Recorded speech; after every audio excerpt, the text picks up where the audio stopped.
Good day, folks. This is Greg Judy at Green Pastures Farm. I wanted to highlight a warm season grass field, and this is the really nice one we call it Eastern Gama grass. This is a grass that existed for centuries on the prairies until it was all plowed out or grazed out. But the buffalo, this is one of their primary grasses that they ate. And this is not a, it didn't come up here naturally, okay? This was drilled in 1993, around that time period. And it was put in here with a corn planter and on rows. And there wasn't any herbicide used to control the vegetation. So they just drilled it. It was disc up. They had, a lot of soil showing, and then they drilled it into that, you might say, seed bed. But they got a good stand. I mean, it came up nice. We are in a bottom right here, a little better fertility than what's up on that hill. The hill was, the old timers farmed those, and of course all the topsoil came down the hill into the bottom. But this Eastern Gama grass is a unique plant. I'm gonna break off the seed heads. There it is.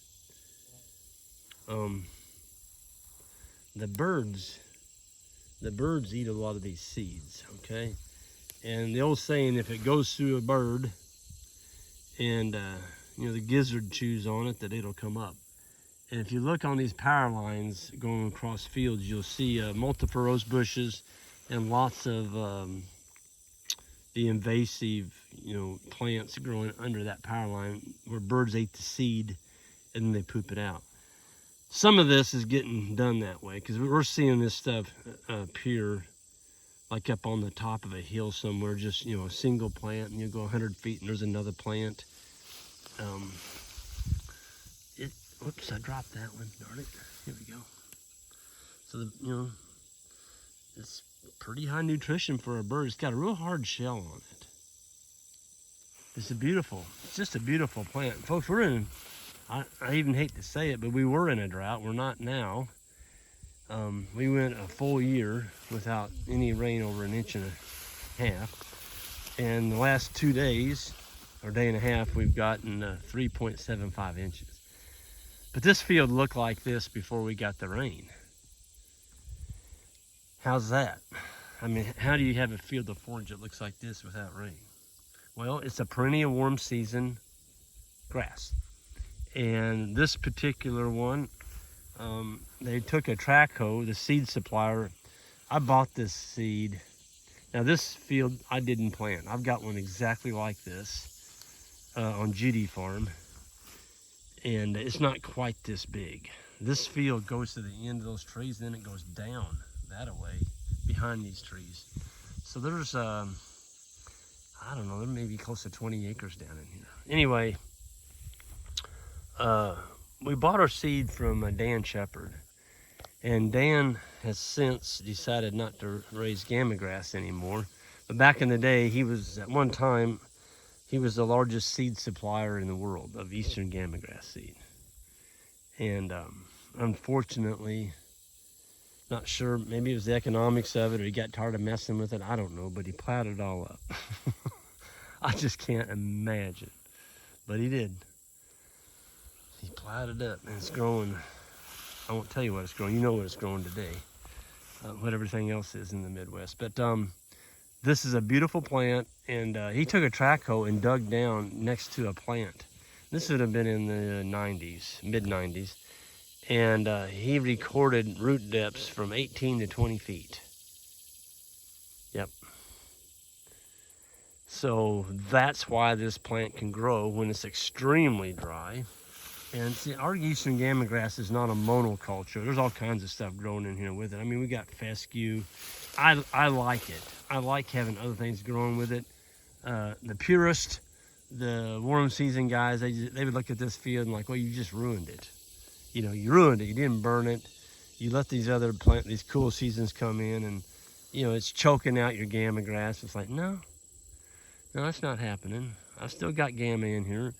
And it allows me to graze this field in the wintertime. the cattle and sheep don't eat the Gama grass in the winter because it turns brown. It'll look like this. So there's a plant that was left over from the winter. Okay, it'll turn brown. They're not going to eat it, but we're going to be bringing the cows through here, and they're gonna absolutely love going through this Gama. And now we've got piped water in here. So all we had was this little tank over here. And well, now we've got the creek. The creek's got water in it. I'm so used to not having the creek. That creek was flowing yesterday. It was about 2 feet deep. So yeah, the creek's full. All the holes in the creek are full of water again. So we won't have to use piped water. But we did run a piped water line down that hill. And there's two quick couplers out here. There's one in the center of this field and there's one at the far end. So if it does go dry, the creek, we still have water. Isn't that a beautiful grass? I just want to, folks, this is a very expensive seed to buy. If you're going to buy it and try and put it out, don't broadcast it. As I had a friend that tried that. He broadcast it right in front of his cows, and he mobbed them up real tight and tried to use the cows. So he overgrazed his field really short. I mean, he took it down almost to the dirt with his cow herd. And then he sowed the the Gama grass seed in front of him, this. He broadcast it, hoping that the cow hooves would trample the Gama grass seed into the soil, and he'd get a stand.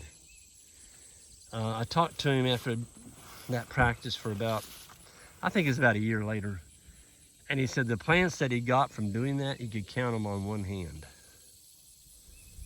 Got $30 a pound. So, a 50-pound bag of Gama seeds, $1,500. Now, I'm guessing you can find it cheaper maybe, I don't know, but when I put mine in 1992, it was $6.50 a pound, and you've got to put down 10 pounds to the acre. So at that time, folks, let me tell you what, I was poor, but I scrubbed together enough money to do that one field, and at $65 an acre, it might as well have been $6,500 an acre, because I just didn't have that much money, but I wanted to go with it, and I'm glad I did. I pained through it, and that was in 92. This is 2003. I still got it. That's the beautiful thing about this. When I said it's a native warm season perennial, perennial meaning it comes back every year, as long as you don't graze it down too short in the fall. So the recommendation on eastern Gama grass is, 45 days before the last killing frost, you shouldn't graze it. You need to leave it up there. Don't graze it lower than 8 inches. If you do, you're going to weaken the plant because it stores a lot of its carbohydrates in the first 8 inches that come above ground. Oh, and when you plant it that first year, you can't do anything with it. You're not supposed to. Let it grow. It's a really weak little plant when it comes up. And that first year, it's just spending time putting down roots. And if you come in there and start grazing it when it's trying to grow, you're going to weaken your stand, and there's a good chance you might lose 50% of your Gama grass seedlings. And you don't want to do that when you're paying $30 a pound for the seed. I like it. Do I wish I had it on my entire farm? Only in the months of June, July, and August. I wish I had it on every square foot I had. But from September through May, no, I don't want it on every square foot because it's a terrible winter feed. It doesn't make winter feed at all. Fescue, Kentucky 31, or if you got novel, the novel end of fescue, whatever. That stuff rocks, when it gets really, really cold, and this stuff just dies. It just dies out. But I tell you what, in a drought situation, it cranks. The other thing about this eastern Gama grass, it doesn't have the nitrates that Johnson grass does in a drought. So if you get in a really bad drought, you've got a full farm of Johnson grass, be careful. Be careful. Especially Johnson grass after a frost. You get the prussic acid in it, and you can, they call it prussic poisoning, you can kill animals. And in a drought, it's heavy in nitrates, and it's hard. I mean, you can kill animals in a drought grazing too much Johnson grass. But Gama, it does not have that issue. Man, I love this. Look at the seed out here. There's all different kinds. Isn't that cool? It's just pretty darn neat. And so this clump you're looking at, folks, that was one seed. And that plant right there, well, it was planted in 93, and this is 2023. You do the math. It's got some age on it. It's like a tree. It's like a tree. Yeah, you plant it and you got it the rest of your life as long as you take care of it. So I'm anxious. I can't wait to get the cows down here. They're going to be here in 1, 2, 3, 4, about 5 days. We'll have them in here. And those cattle are just going to, I'll do a video on it. It's going to be awesome. That 3 3/4 inches of rain, we could grow a little bit more leaf matter here. And yeah, have more forage. So with that, I'm going to go ahead and get out of here. Somebody had sent me an email asking me, well, Greg, how's the Gama grass doing in this drought? And I'm like, that's a good topic. I need to cover that. So we did. This is what it looks like, and we'll get another one when they're in here grazing. And we'll see you all next time. Oh, hit that subscribe button on the way out. And check out our grazing school. It's coming up the first week of September, and we're going to see some of you all there. And it's going to be held right here at Green Pastures Farm, and you can go check it out at greenpasturesfarm.net if you want to learn more about it. Have a good one.